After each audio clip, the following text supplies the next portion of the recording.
अब एक आदमी जो है जमीन पर 30 साल से रह रहा है, अब उसको हटने के लिए बोला जा रहा है तो क्या करेगा वो व्यक्ति। मान लेते हैं कोई आप जमीन पर जो है लंबे समय से, आप समझ सकते हैं 30 साल आपने गुजार दिया, अब आपको बोल रहा है कि नहीं हटिए, ये मेरा जमीन है, ठीक है, हटने के लिए बोला जा रहा है। तो कहीं ना कहीं एक बड़ी समस्या उन लोगों के साथ हो जाती होगी जिनका ये जमीन नहीं है और ये जमीन पर मान लेते हैं मकान बनाकर रह रहे थे, ठीक है। सवाल ऐसा है कि सर जी हम 30 साल से जिस जमीन पर रह रहे हैं, जो हमारे गांव के पंडित जी हमारे दादा को दिए थे, आप समझ सकते हैं एक पंडित थे गांव के, वो क्या किए कि उनके दादा जो है उनको जाके दे दिए, पोता जो है हमसे पैसा मांग रहा है, अब हम लोग क्या करें। तो ये बड़ा सवाल हो जाता है कि अब उनके पास क्या विकल्प है, क्या करना चाहिए, कहाँ जाना चाहिए, क्या करेंगे वो, कि अब जो है मान लेते पोता क्या कर रहा है। देखें, एक तो मैं आपको बता दूं उस केस में कि पोता अगर पैसा मांग रहा है और पंडित जी आपको ऐसे ही फ्री में दे दिए, ठीक है, तो प्रयास करें कि कुछ जो है एक तरह से कुछ पैसे देकर, अगर आप है ना कुछ पैसे देकर अगर वो रजिस्ट्री करने को तैयार है तो करवा लेना, वो भी एक समझदारी होगी। दूसरी बात की देखें 30 साल का कब्जा है, जो मैं जेन्युइन बात है वो बताता हूँ, 30 साल का कब्जा है और आप भूमिहीन तो है नहीं। अगर आप भूमिहीन हैं, आप गरीब हैं, उसके लिए एक अलग अलग कानून है, ठीक है, लेकिन आपके पास यहाँ पर संपत्ति का टाइटल नहीं है। कल को उसके वकील द्वारा आपको आरोप लगा दिया जाए, ठीक है, आप जमीन को अवैध तरीके से कब्जे किए हुआ है, फिर भी आप जो है 30 साल से आपके पास कब्जा है तो आपके पास एक अधिकार है और आप अपना दावा भी पेश कर सकते हैं। हो सकता है कि आप केस जीत भी जाएंगे, आपको कानून से मालिकाना हक भी मिलेगा, इसीलिए कि आपके भी अधिकार हैं, आप लंबे समय से उस जमीन का उपयोग कर रहे हैं, उस जमीन पे कब्जे में है। लेकिन देखें, ये अगर जो उनके पोते हैं, अगर मान लेते कुछ पैसे देकर, जो आपका कोर्ट में खर्च हो रहा है, जो कुछ पैसे देकर अगर जो है वो मानने को तैयार है, तो एक विकल्प ये भी होता है कि आप ये कर सकते हैं। नहीं मानने को तैयार है तो ठीक है, कोर्ट में लड़ेंगे, है ना, वो भी तो एक विकल्प ही है आपके पास कि ठीक है कोर्ट में मेरे पास तो कब्जा है ही, तो कब्जा छोड़ने वाले हैं नहीं, हम तो मकान बनाकर जब रह रहे हैं तो कब्जा कैसे छोड़ देंगे, उसमें तो रह रहे हैं, उतना आसान नहीं। किसी प्रशासन को भी ये राइट नहीं है कि वो आपका घर को तोड़ देगा।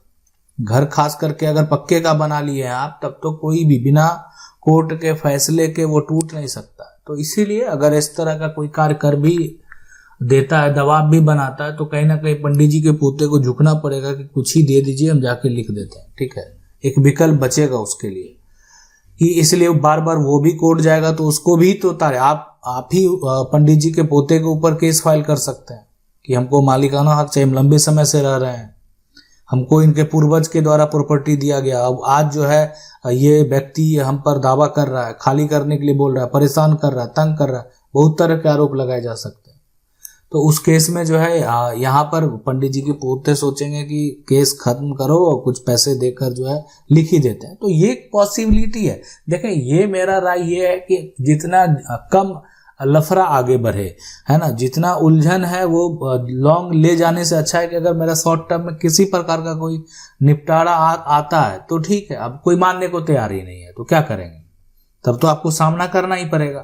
अब वो व्यक्ति पंडित जी के पोते हैं, वो सुनने को तैयार ही नहीं है कि नहीं हम नहीं देने वाले हैं, जमीन खाली करना होगा। कोर्ट में भी जो है अडिग है तो आप भी अडिग रहेंगे, है ना। आपके पास जो अधिकार है, आपके पास जो कानूनी राइट है, वो भी उसका प्रयोग आप भी करेंगे, ठीक है। अगला सवाल है कि सर मैंने जो है जमीन विवाद का केस किया, लेकिन जो है क्या कोई केस जो आप करते हैं और हाजिर नहीं हो रहा है तो क्या करेंगे। तो वही है कि जमीन विवाद का इन्होंने केस किया और नोटिस भी जाती है, वो लोग कोर्ट में हाजिर नहीं हो रहे हैं, प्लीज बोलिए क्या करें, क्या कर सकते हैं हम। तो देखें, अगर कोई भी कोर्ट का एक तरह से नोटिस को ले लिया, ठीक है, नोटिस जो है यहाँ पर उसको प्राप्त कर लिया, उसके बाद अगर हाजिर नहीं होता है, वो केस में जो है किसी प्रकार का कोई जवाब नहीं देता है, तो यहाँ पर एक पक्षीय फैसला हो जाएगा। ये बात आप समझ लें। अगर ऐसा नहीं होता है तो एक पक्ष में जो है फैसला दे दिया जाएगा। सवाल है क्या एक भाई दूसरे भाई को संपत्ति से जो है यहाँ पर बेदखल कर सकता है। तो देखें, ये नहीं कर सकता। अगर ये संपत्ति जो है पैतृक होगा तो नहीं कर सकता, किसी भी हालत में ये पॉसिबल नहीं है। खैर जी, मेरे दादाजी अपने नाम पर ज़मीन मेरे पापा के नाम 10 साल पहले कर दिया था। तो देखें, ये दादा दादी का जो ज़मीन है वो किस तरह से आपके नाम किया, कोई वसीयत किया गया है ना, या ज़मीन की जो है एक तरह से रजिस्ट्री की गई, या ज़मीन का जो है एक तरह से गिफ्ट आप समझ सकते हैं, डीड तैयार किया गया, तो क्या किया गया आपका। और रही बात कि आप यहाँ पर आपके नाम कर दिया गया, तो क्या दादा दादी का वो अर्जित संपत्ति था। अगर दादा दादी का ये संपत्ति पैतृक है तो उनको करने का कोई अधिकार ही नहीं था। अगर वो कर भी दिए तो उनका वहां पर राइट जो है बनता ही नहीं है। लेकिन जो चाचा है चाची है, दोनों ऑनलाइन अपना नाम जुड़वा लिए हैं। पहले आपका नाम था, बाद में जुड़वा लिए, तो कैसे हटवाएं। देखें, हटवाने के लिए तो आपके पास एक पुख्ते दलील होने चाहिए कि आखिर आपके नाम ट्रांसफर जो किया गया, क्या किया गया, कोई वसीयत किया गया, किसी प्रकार की कोई रजिस्ट्री की गई, या किसी प्रकार का कोई गिफ्ट डीड है। रजिस्टर्ड डॉक्यूमेंट होगा तभी ऐसा कर पाएंगे, अन्यथा ये भी उत्तराधिकारी है, आप भी उत्तराधिकारी हैं, आप कुछ नहीं कर पाएंगे। रजिस्टर्ड डॉक्यूमेंट कहने का मतलब है वैसा डॉक्यूमेंट आपके पास होना चाहिए जिसको जो कि एक तरह से आपके नाम जो ट्रांसफर किया गया वो एक लीगल वे है। एक मौखिक तौर पर सिर्फ आपके नाम पर म्यूटेशन कर देने से वो आपकी प्रॉपर्टी नहीं होगी। प्रॉपर्टी को अगर कोई व्यक्ति किसी को देता है तो उसके लिए प्रॉपर्टी ट्रांसफर करने के बहुत सारे तरीके हैं, और वो तरीके को अगर फुलफिल किया गया है तो ठीक है, अन्यथा जो एक तरह से कोई दूसरे वे में अगर प्रॉपर्टी को ट्रांसफर किया गया है, दूसरे तरीके से अगर मान लेते प्रॉपर्टी को ट्रांसफर किया गया है तो उसका मान्यता नहीं होगा। अब सवाल है जमीन का खतियान कैसे निकालें। ये कह रहे हैं कि सर हमें खतियान निकालना है। हमारे दादाजी 2 भाई थे, एक ने हमें देखने नहीं दे रहा है, ठीक है, और हमको जो है जानकारी नहीं हो पा रहा है। ऐसी स्थिति में हम क्या करें। देखें, इसके लिए आपको क्या करना है कि अभी नहीं, आपका पहले आपको निकालना कौन सा है, आपको नया निकालना है या आपको दूसरा जो है यहाँ पर पुराना निकालना है। पुराना हो सकता है कि 1908 का होगा, 1912 का होगा, 1914 का होगा। नया 1964 का हो सकता है, 1968 का हो सकता है, 1974 का हो सकता है। तो जो भी है आपका जिस समय हुआ एक तरह से, अब निकालना आपको जो भी है वो, उसके लिए अगर आपको नया निकालना है तो अभी वर्तमान में जो आपका जिला है, वर्तमान में जो जिला है, ठीक है, उसका एक तरह से अभिलेख विभाग में जाइए, अभिलेख पता कीजिए, अभिलेख विभाग कहाँ है, अभिलेखागार कहाँ है, वहां पर आपको आवेदन जो है वो देना होगा। अब अगर पुराना निकालना है तो पुराना देखें पहले ये जो टाइम पीरियड है उस समय आपका जिला कौन सा था।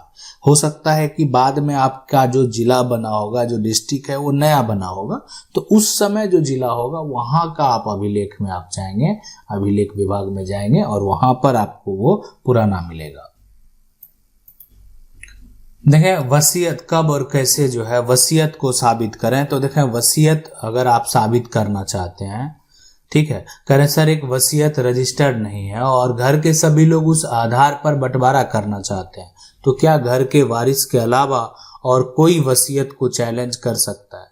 देखें वसीयत अगर बना हुआ है, सबसे बड़ी बात है कि अगर वसीयत है और वो रजिस्टर्ड नहीं है, फिर भी वो देखा जाता है कि जो व्यक्ति वसीयत कर रहा था तो वो वसीयत करने के योग्य था या नहीं था, ठीक है, और वसीयत में क्या किया गया है, नहीं किया गया, बहुत तरह की चीजें हैं। देखें यह एक वसीयत जो है ये कानूनी दस्तावेज है, ठीक है, इसको अगर बोलते हैं तो यानी अगर बोलें कि ये कानूनी एक दस्तावेज है जिसमें क्या होता है कि जो व्यक्ति है उसकी अगर मौत हो जाती है, मतलब जो वसीयत बना रहा है उसकी अगर मौत हो जाती है तो उसके बाद जो है संपत्ति उसकी जो है, मतलब साफ साफ यही होता है कि संपत्ति एक तरह से बांटने का जो है, बांटने का ये एक तरह से प्रक्रिया कर दिया जाता है ना, प्रक्रिया बना दिया जाता है कि आप कैसे संपत्ति बांटेंगे।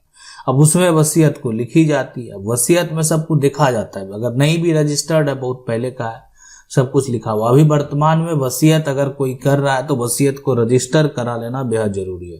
देखें कोई भी रजिस्टर्ड डॉक्यूमेंट आप कोर्ट में जो है उसमें आपको दावा करना आसान होगा। अनरजिस्टर्ड कोई डॉक्यूमेंट है उसमें अगर आप उसको कोर्ट में चैलेंज करना चाहेंगे, ठीक है, तो आप उसको चैलेंज जो है नहीं कर पाएंगे, इसलिए कि अनरजिस्टर्ड है, उसको आसानी से हो सकता है कि फर्जी करार दिया जा सकता है या जो है उसका कोई ऐसा प्रूफ नहीं मिले, तो बहुत तरह की चीजें हैं। लेकिन अगर रजिस्टर्ड वसीयत है और व्यक्ति जिसकी मौत हुई है वो वसीयत करने के लिए एलिजिबल भी है, पहले तो वसीयत जो करेंगे प्रॉपर्टी जो आपके पास है उस प्रॉपर्टी का वसीयत करने के लिए आप एलिजिबल हैं कि नहीं।